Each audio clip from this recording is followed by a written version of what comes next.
राधे राधे दोस्तों। आज हम आपको काश का खिलौना कहानी सुनाने जा रहे हैं। आप यह कहानी पूरा अंत तक सुनिए और हमें कमेंट करिए कि यह कहानी आपको कैसे लगी।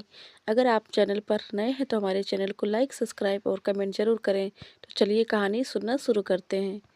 राजू एक छोटे से गांव का रहने वाला लड़का था।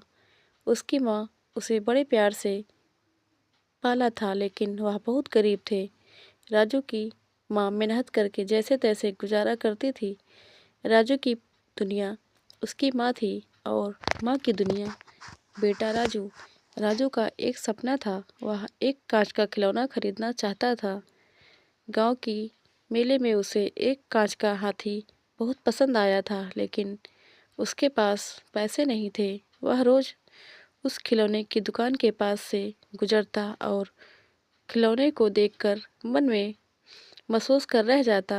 उसकी माँ उसकी आंखों में छिपी ख्वाहिश को समझ गई थी। राजू की माँ ने अपने खाने के पैसे बचाने शुरू कर दिए। वह रातों को कम खाती और काम के घंटों बढ़ा देती।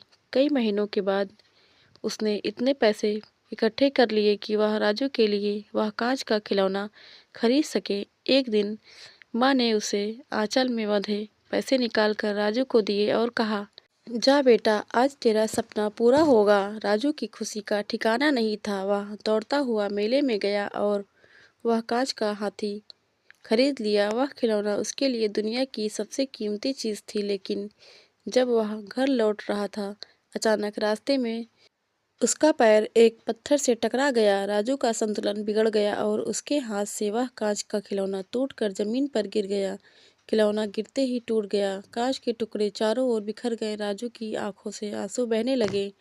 उसने बड़े प्यार से उस टूटे हुए खिलौने के टुकड़ों को इकट्ठा किया, लेकिन वह अब पहले जैसे नहीं बन सकता था। राजू के मन में भारी दुख था। वह घर लौटा और माँ के पास जाकर रो पड़ा।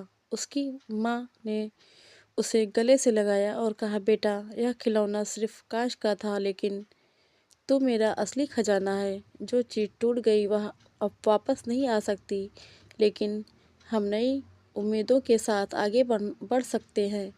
राजू की माँ ने उसे समझाया कि जीवन में कई बार चीज़ें टूट जाती हैं, बिखर जाती हैं, लेकिन हमें हार नहीं माननी चाहिए। हमें अपने सपनों को फिर से सजाना चाहिए और आगे बढ़ना चाहिए। राजू ने माँ की बात समझ ली और उसके चेहरे पर धीरे धीरे मुस्कान लौट आई, लेकिन उसकी आंखों में उस टूटे खिलौने की याद हमेशा ताज़ा रही। इस कहानी से हमें यह सीख मिलती है कि जीवन में कठिनाइयाँ और दुख भरे पल आते हैं, लेकिन हमें उनसे हार मानने के बजाय नई उम्मीदों के साथ आगे बढ़ना चाहिए। दोस्तों, आपको यह कहानी कैसे लगी? आप हमें कमेंट करके ज़रूर बताएं। अगर आप चैनल पर नए हैं तो हमारे चैनल को लाइक, सब्सक्राइब और कमेंट करें। वीडियो देखने के लिए आपको धन्यवाद।